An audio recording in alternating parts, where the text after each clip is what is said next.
এখন আজকে যে আমরা উচ্ছেদ করতেছি, এখানে আমাদের এই স্টেডিয়াম থেকে কোর্ট পার পর্যন্ত যে 15টা স্থাপনা উচ্ছেদ করতেছি, ক্রমান্বয়ে আরো করা হবে। যে কোর্ট 146টা লিস্টে আছে আমাদের, তো কিছু আছে কোর্টের মামলা চলে, আর কিছু আছে অ্যাপ্লিকেশন করছে পুনরায় মাপযোগের জন্য। এটা আমরা পুনরায় আবার মাপযোগ করবো, তারপরে এটার পরবর্তী ব্যবস্থা নেওয়া হবে। আর যেগুলো আমরা উচ্ছেদ করতেছি, তো আমরা এইখানে চেষ্টা করব যে উচ্ছেদ করার পরে জায়গাগুলো যেন পুনরায় দখল না হয়, সেই জন্য আমরা ফেন্সিং এর একটা ব্যবস্থা করবো।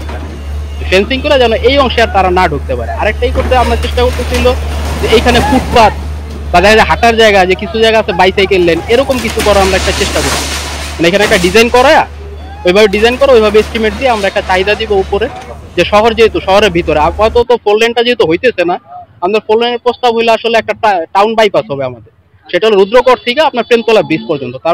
আপনারা সবাই জানেন যে স্টেডিয়াম থেকে কোর্ট পার পর্যন্ত সড়ক বিভাগের মালিকানাধীন জমিতে অবৈধ স্থাপনা উচ্ছেদ কার্যক্রম পরিচালিত হচ্ছে এবং সড়ক বিভাগের মালিকানাধীন জমি হওয়ায় তারা উচ্ছেদ কার্যক্রমটি পরিচালনা করছে। আমরা জেলা প্রশাসন থেকে তাদেরকে আইনগত সহযোগিতা এবং আইন শৃঙ্খলার বিষয়টি দেখভাল করার জন্য এখানে এসেছি এবং ধীরে ধীরে আজকে আমরা 15টি অবৈধ স্থাপনা উচ্ছেদ করব এবং বাকি যে অবৈধ স্থাপনাগুলো আছে কিছু কিছু কোর্টে মামলা চলমান থাকা আমরা এখনই উচ্ছেদ করতে পারছি না এবং কিছু কিছু অবৈধ স্থাপনা তারা নির্বাহী প্রকৌশলী সড়ক বিভাগের কাছে পুনর্বিবেচনা করার জন্য আবেদন করেছেন এবং তিনি এটি বিবেচনা করেছেন এবং তিনি যখন আমাদের কাছে আইনগত সহযোগিতা চাবেন তখন আমরা অবৈধ উচ্ছেদ কার্যক্রমে তাদেরকে আইনগত সহযোগিতা প্রদান করব।